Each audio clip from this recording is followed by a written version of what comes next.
Hi everybody, it's Honest John again. I have no doubt that George W. Bush will go down in history as the worst president in history.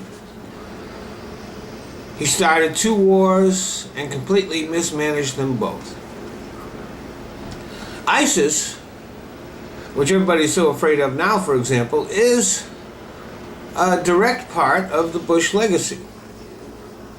The seeds of ISIS were planted when the Bush administration disbanded the Iraqi army. Had he left that army in place, ISIS would not exist, and Iraq would have been a much more stable place after the war, and they'd have a lot better army than they do now. When Russia invaded Georgia, the Bush administration did nothing. They didn't even impose sanctions. This laid the groundwork for Putin's recent invasion of Ukraine. And then there is the economy. Now, when Bush left office, we were losing about 700,000 jobs a month. I think the actual total of jobs lost because of the Bush administration was close to 7 million.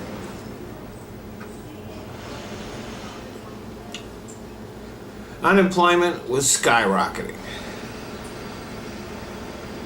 People lost everything.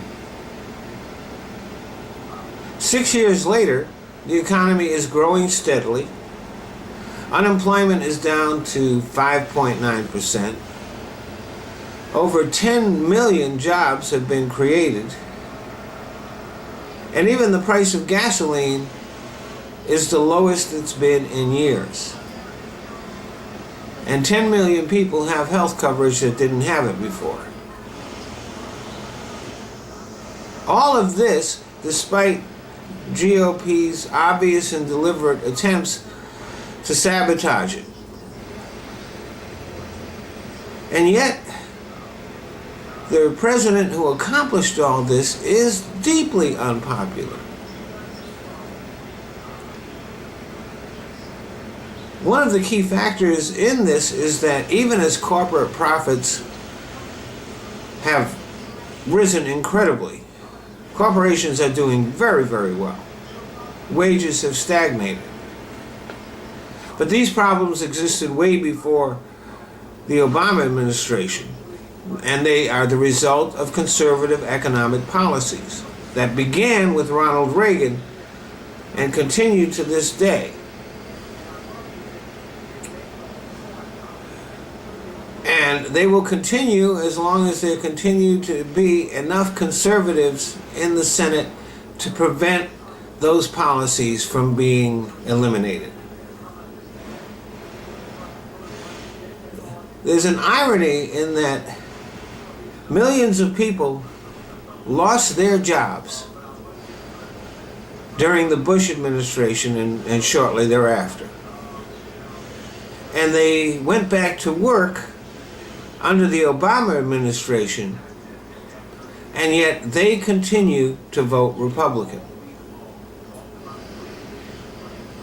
And don't forget, many of the red states are taker states.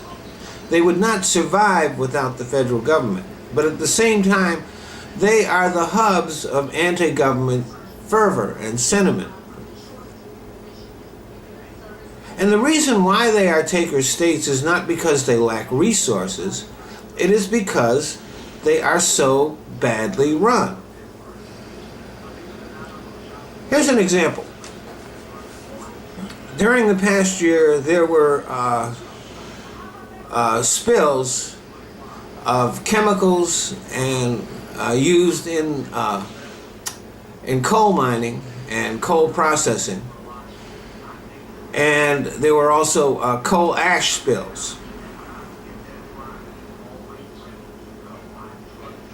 So there were several environmental crises created by the coal industry in these states, which are red states. And the reason why is because those states don't regulate the coal industry like they should. But after these spills, those states received a lot of money in federal disaster aid and other assistance that the American taxpayers forked over to them. So this mismanagement and corruption cost taxpayers from all over the U.S. millions of dollars. I mean, it's just a fact that Republicans are just not capable of good governance.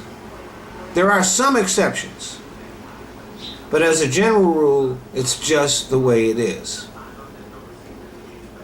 But despite how badly off they are, the people in those states keep re-electing Republicans who continue to make their lives worse. If you contrast the state of the country under the Bush administration with how it is now,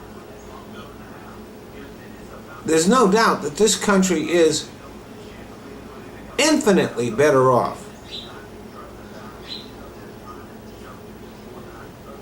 And if you compare the America that Bush inherited from Clinton and compare what Obama inherited from Bush,